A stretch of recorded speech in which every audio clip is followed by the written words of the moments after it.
Hi everyone, in today's video, I'm going to show you how to create a Gantt chart in Microsoft Planner. It's important to note that Microsoft Planner does not have a built-in Gantt chart feature. However, you can still create a Gantt chart by using Microsoft Excel as a workaround. This is one of the easiest and most commonly used methods, especially if you are already familiar with Excel. First, open your Microsoft Planner board and make sure all your tasks are properly added with start dates, due dates, and task names. This information is important. It will be used to build the Gantt chart. Next, export your Planner tasks to Excel.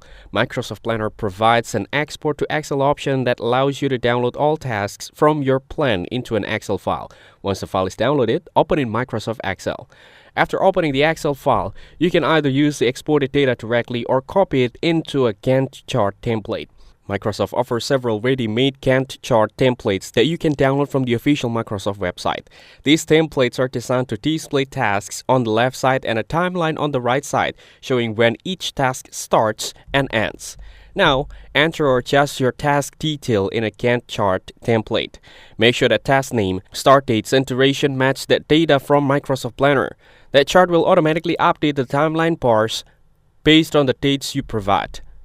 Once completed, your Gantt chart will visually show the progress and schedule of your Planner tasks. This makes it easier to track timelines, dependencies, and overall project progress. Keep in mind that this method requires manual updates. If you change or update tasks in Microsoft Planner, those changes will not automatically appear in the Excel Gantt chart. You will need to re-export the data or update the Excel file manually. To reduce manual work, you can use Power Automate to create an automation between Microsoft Planner and Excel.